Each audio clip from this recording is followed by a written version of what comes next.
I've said a couple times that the theme of Mark is that Jesus is the king from heaven who wants and is seeking true followers.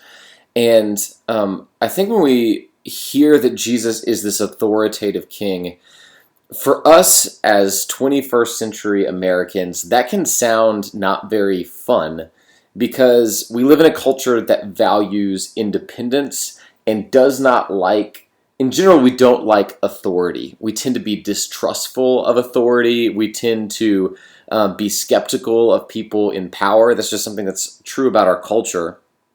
And we don't like words like submission or obedience. Those things tend to like grade against what we've been told, as 21st century Americans.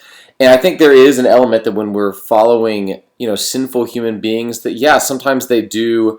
It can be tough to have them as authority figures, and sometimes they, hold that authority over us in a way that kind of makes us feel oppressed, or the leader doesn't have our best interests in mind, whatever. But the picture that Mark paints and that God wants us to see in the Bible is that He is our King. That's a good thing. That if you can imagine that having someone who's leading you and guiding you and taking care of you and who is in charge of you, but who truly knows what you need and truly cares about you, is actually one of the greatest things out there. That even at a job you work someday, yeah, maybe you have a boss that's overbearing, and that's a tough boss to have. But imagine if you had a boss that truly cared about you, that when you came to work, cared about your good and cared about your family, and was actually using his authority and his power to help you. That's the picture that Mark paints, and we see that in today's story. So let's look at it. It says, "A man with leprosy came to him and begged him on his knees, 'If you are willing, you can make me clean.' Jesus was indignant. He reached out his hand and touched the man. 'I am willing,' he said. 'Be clean.' Immediately the leprosy left him, and he was cleansed. Jesus sent him away at once with a strong warning. 'See that you don't tell this to anyone, but show yourself to the priest and offer the sacrifices that Moses commanded for your cleansing as a testimony to them.' Instead, he, the leper, went out and began to talk freely, spreading the news. And as a result, Jesus could no longer enter a town openly, but stayed outside in lonely places. Yet the people still came to him from everywhere." And I want you to think, so this story is about a leper. We don't really have leper colonies these days. Leprosy, as you probably know, is a skin disease. But I want you to imagine, think about in today's culture, what is something either a disease or a condition or something someone's done that brings them a lot of shame and isolation. I can maybe imagine that, especially, 10 or 20 years ago, something like having HIV or AIDS might be something that, if people knew, they would probably want to, maybe stay away from you. They would maybe look at you with, a bit of shame, no matter how you got the AIDS. And, I think that is how lepers were treated back then. That to have leprosy, one, you can't hide it because it's a skin disease. Everyone can see it. But people wanted to stay away from you. If you were a leper, you basically had to leave town and stay away from everyone. Your family wouldn't come near you. You were basically on your own from then on because no one wanted to catch your leprosy.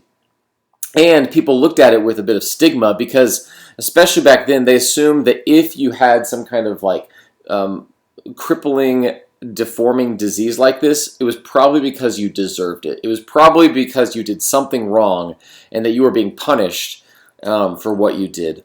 And so people looked at lepers with a lot of shame and disdain, and that's how this leper is feeling.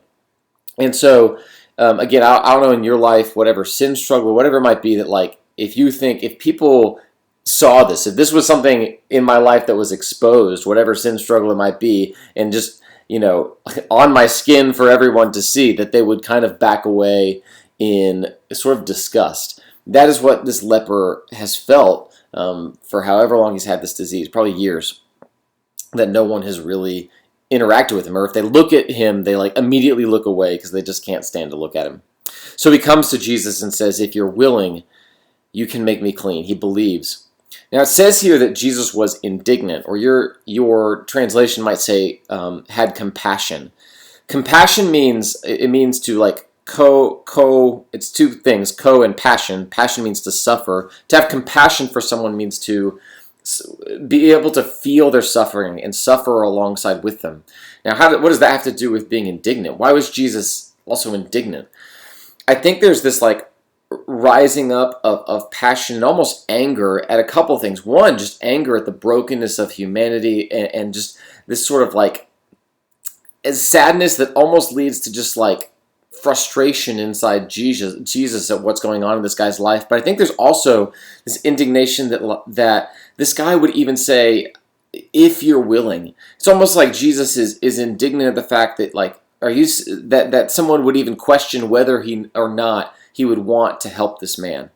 I think we can think that sometimes, though, is we can think, does God care about me enough to like want to fix me from the inside out? Am I so broken that he just kind of wants to be distant from me?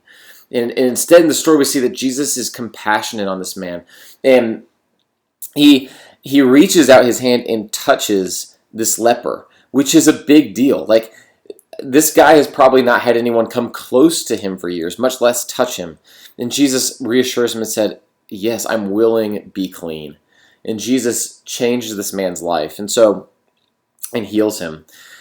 And so I think this story has just a real application for us, that with whatever in your life you feel is broken, whatever shame or just like, hidden shame there might be, whatever it might be, that causes you to feel like you're unworthy to be around God or unworthy to be around people, that Christ, you don't need to hide that from him, because he's already aware and he has compassion, and he really cares about it, and he really can free us and heal us from those things.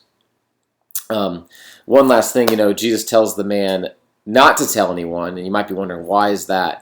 I mean, think a couple reasons. You see the response. Because the man tells people, so many people want to see Jesus that like the crowds are so big that he can't really go into towns anymore because he's mobbed by people. And so I think Jesus wants to be able to go to people and them meet and see his true, authentic self. I think one thing you see in Mark is that people get so interested in the miracles and so interested in just like the material things Jesus can do, that they don't really care to know him. They just want to see something cool. And we can sometimes fall into that trap too. We can start to go to church, or I'm going to read my Bible, or go to cell groups so that I can get this other thing. Like maybe, Jesus will help me, win some sports games, or maybe Jesus will get me this thing I want, whether it's like a successful career, or he'll, get me a girlfriend or whatever. And I think when we go to Jesus to get something else, that's not what he wants. He wants us to come to him to get to know him.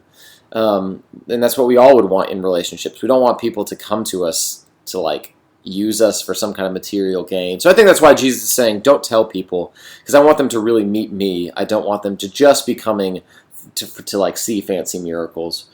But all that to say, again, I think the main point of the story is that Jesus cared about this man and he healed this man.